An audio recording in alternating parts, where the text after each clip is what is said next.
Hello, dear viewers. It's Friday, and of course, I have a rant inspired by today's lab, because that's how I tend to do these things on Fridays. The lab, well, chemistry is a very, very important thing to me, especially chemistry with the ladies, but unfortunately, no one ever seems to be one way. Hang on, where was I going with this? I wasn't going anywhere with that, so I'll go somewhere else entirely instead, and we'll just forget that ever happened. Firstly, this morning I had to get up at around 5:30, and then I had to get to shower. Of course, when I say I get up, what I really mean is my alarm goes off then, but I hit the snooze alarm like all of the times. Well, not all of. There's no real. That would be an infinite set. A lot of the time, right? It takes me like 6 presses to actually get out of bed. Which is why I usually have about an hour before I mean to get out of bed, so it does the trick. Yes, then I went through an extra hour of lab than I usually do. That is to say, I went through 5.5 hours of lab rather than 4.5 on the following nourishment: 3 hours of sleep, a can of Rockstar, and a piece of naan. They sell packages of naan bread. It's not actually that good at the Metro. I prefer the stuff they sell at Sobeys or Valley Mart or anything else that is President's Choice, but unfortunately the nearest store is Metro, so that's where I usually get most of my stuff. Right, anyway, I went through all of that on that, and at the end of the lab, I sort of staggered off to residence, had lunch, and then flopped down on my bed and watched Spooks, which is an excellent show. I recommend watching it. I think I've said this before, but it bears repeating because it's really that good. Excellently written, very well paced. It's amazing what they accomplish with the little they have. It's about MI5. So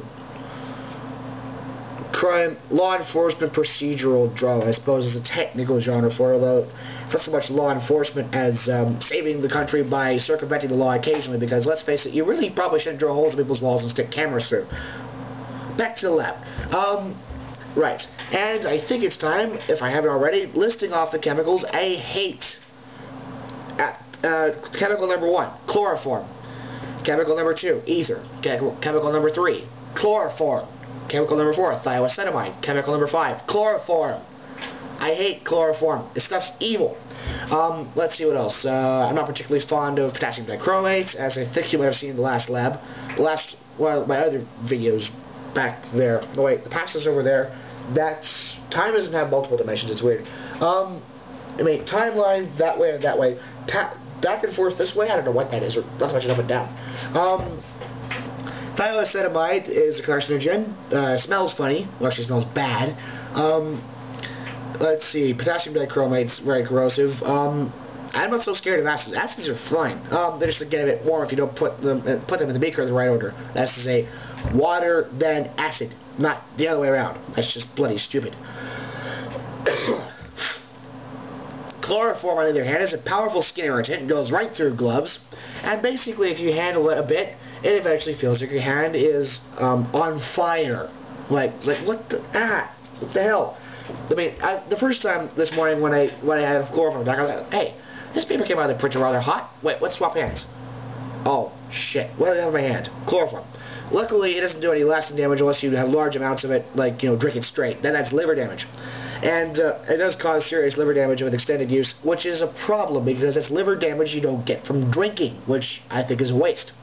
I also hate ether because chloroform's flammable too. It's flammable, it knocks you out, it causes cancer, it causes liver damage. It's one of the nastiest things out there, and we happen to use a lot because it's a good solvent. Solvents are very important in chemistry. Without solvents, you just be putting powder on powder and going, come on, do something. They're not going to do anything. Why not? Bad surface area. Oh, I know. Hit it with a hammer. Then, of course, you accidentally realized you hit the wrong stuff with a hammer, and you no longer have a hammer, a hand, or half the table. Depending on what you hit with a hammer, of course. What else did I name? Chloroform. I already did that in detail. Thioacetamide, ether. Mercury compounds. Anything with mercury in it is evil. Mercury by itself is bad enough. It's a liquid, and it evaporates, and the vapors make you go funny.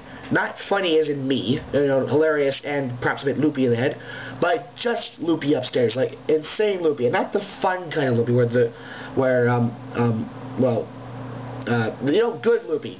me loopy, not that loopy, the loopy where you're insisting that there are pink elephants in hand, and yes, I shall sell this hat to you for 10 and 6. Oh, that's very nice. Matt is a hatter. The hatters used to use mercury to keep the hat shiny. The thing is, mercury causes brain damage by itself. Now, anything joined to mercury makes it 10 times worse. I mean, my lab coat. One day I might even show you my lab coat, if I don't feel like walking over there and getting it now. Has all kinds of interesting stains on it. I can identify about half of them at this point. And basically, if I wanted to kill myself, I just eat my lab coat because it's really that covered in dangerous chemicals. But the one thing I made sure never to get on it is mercury, because it actually would cut out that patch of the lab coat saying, seriously, this stuff will kill you. Oh, anyway, today I have a new enemy. I hate molybdenum hexacarbonyl because it sublimes any metal coordinated 6 CO groups, because it sublimes at room temperature. Sublimes would go straight from solid to gas, for those of you who forgot all your chemistry after grade 12. Or those of you who haven't taken it yet. I don't know, I have an audience that young. What's my viewing bracket? No, I'll look it up later. What was it? Anyway, it sublimes and it creates carbon monoxide gas, which bad for you because it replaces oxygen in the blood, and it doesn't work like oxygen. So your body's like, no, come on, give me proper food. No, this is proper food. It says the blood. It's really cool and it's easy to carry. No, I want oxygen. It's got an oxygen. It's got a carbon. It's bloody useless. And then of course the cells die, and then you die, and well, that's just no fun. Now today's feature Wikipedia article is Jackie Robinson, the first African-American Major League Baseball player of the modern era. Good on him. He broke the baseball color line when he debuted in the Brooklyn Dodgers because he was good at it. So, screw racial segregation. Hurrah for Jackie Robinson. I approve of breaking down all barriers except the blood-brain barrier with some things, because let's face it, I don't want chloroform up there. I already have enough going on up there without, chloroform problems. Now, remember this, dear viewers. The fiercest competition comes from your own kind. Good day.